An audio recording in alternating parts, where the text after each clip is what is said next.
Assalamualaikum warahmatullahi wabarakatuh. Saya Dika Bintana yang pertama. Saya sebagai moderator tugas sejarah Indonesia yang ingin mewawancarai seorang narasumber yang menurut kami berdua cocok untuk kita tanya-tanyain. Oke? Tapi sebelumnya ada sulap. Wah, apa nih? Wah,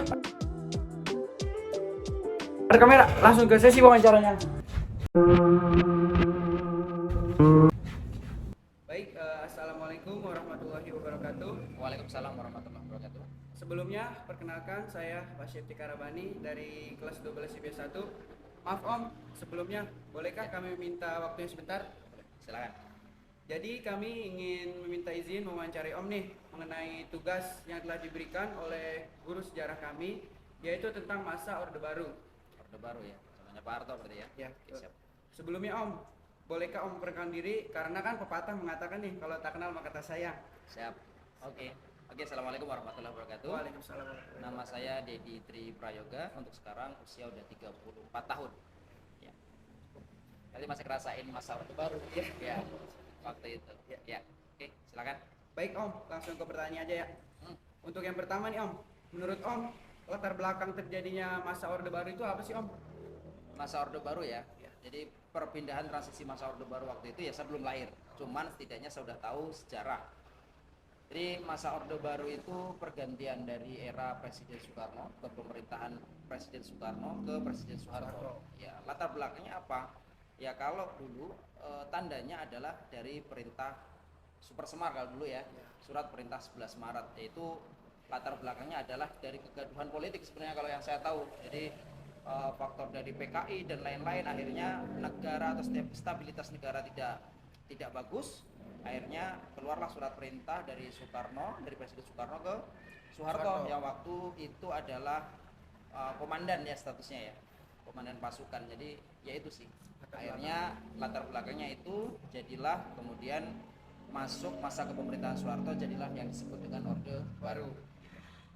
Baik Om, yang kedua, menurut Om pribadi, bagaimana sih Om situasi ekonomi pada masa Orde Baru saat itu?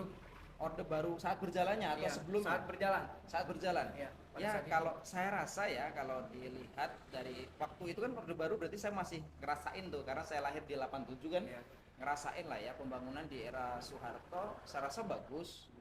Pengembangan juga, karena dulu saya tinggal di kampung, saya ngerasain banget bagaimana Presiden Soeharto memperjuangkan petani-petani, membuka lahan transmigrasi, itu ya. Kalau dari sisi positifnya begitu. Jadi pembangunan memang baik, bagus itu, terlihat progresnya. Gitu.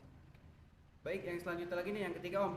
Apa saja sih Om sistem pemerintahan yang diterapkan pada masa Orde Baru saat itu? Ya gini ya, sebenarnya sistem pemerintahan ya mungkin ini ada sisi kurang baiknya kalau dibandingkan dengan sekarang.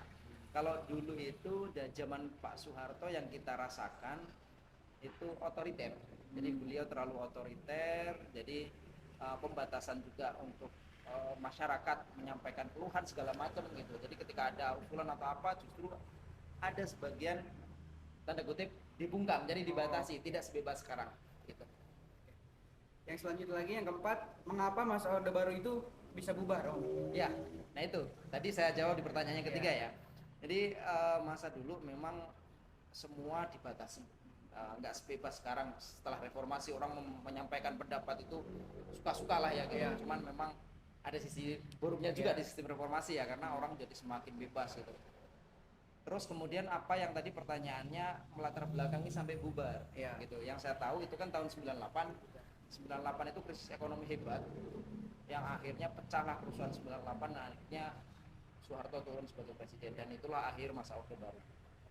Jadi itu yang mengakibatkan Orde Baru bisa bubar Om ya? Betul. Baik, yang terakhir nih Om, menurut Om nih, apakah perbedaan sistem Orde Baru dengan sistem demokrasi pada saat ini? Perbedaannya ya, jadi kalau sistem Orde Baru itu pemerintahan itu benar-benar otoriter.